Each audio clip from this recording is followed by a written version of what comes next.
Yakuza Kiwami 2 is a step down story-wise from 0 and Kiwami both, becoming more complicated by the appearance of the Jingweon Mafia and an underlying corruption within the Tojo clan. There are some standout moments from the main story of this game though, and in this video I'll be ranking my top 10 story moments from Kiwami 2.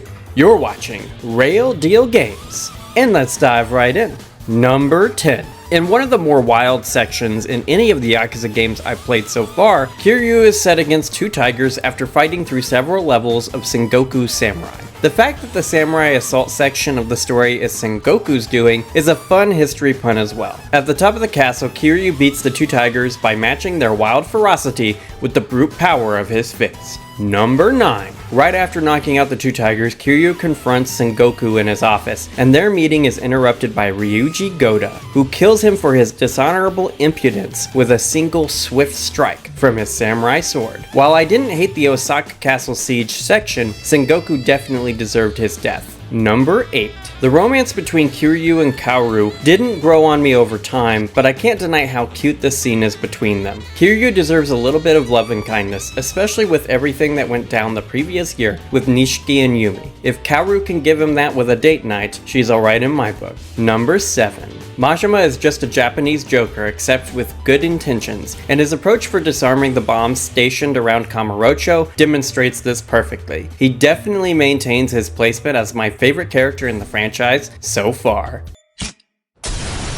Number 6. Even after this scene, I'm not sold on Kiryu's relationship with Kaoru, but my man once again deserves a little love now and again. It's a cute scene, which is definitely the biggest selling point in its favor. Number 5. I wish I could see what it took for the Jingweon to deal this much damage to Majima. Majima is the second most powerful character in the series so far, right behind Kiryu, and considering the Jingweon never really give Kiryu much trouble, means it must have been an exorbitant number of Mafia men to put Majima down. Number 4. What Kiwami 2 needs more of is Ryuji Goda. His first scene in the game is a true highlight, and after this scene, I was instantly excited for him to be the primary antagonist of the game. He's got a great presence in this first scene, and the way he is both physically and philosophically placed against Kiryu is partly why he's so fascinating. This scene also establishes his core goal in Kiwami 2, to become the sole dragon in the Yakuza. Number 3. Majima's personality is what makes him such a great character, and his unpredictable nature best shows itself through his entrance into the arena. He's almost got a wrestling intro, a la WWE during the Attitude Era. That era of intros was all about building hype up for the following fight, and Majima's does just that for me.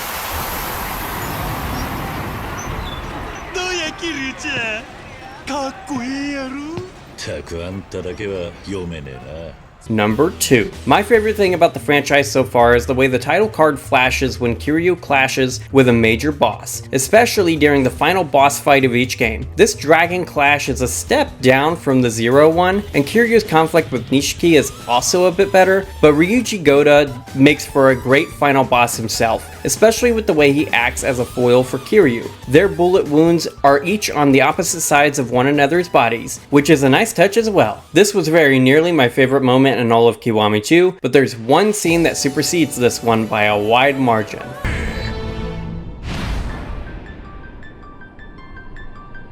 Number 1. 0 is still my favorite game in the franchise after finishing Kiwami 2, and Majima and Makoto's story is one of the main reasons why. Playing through Kiwami and Kiwami 2, I truly hope they would finally get the closure they missed out on at the end of 0, and it finally happens in Majima's Saga section of the game. In it, Majima crosses paths with Makoto for the first time in 18 years, and in their meeting, he notices that she still wears the watch he had gotten for her all those years ago. The strap is missing though, so Majima gets her a replacement. This whole scene, or pair of scenes, between the two of them is just so cathartic and instantly became my favorite moment in Kiwami 2. And that's the video, my guys. What's your favorite moment from Kiwami 2? Let me know in the comments below, and while you're there, like, share, and subscribe for more Real Deal gaming content. And if you have a moment right now, consider checking out some of the videos on the screen. Regardless of what you choose to do, have an awesome day, gamers.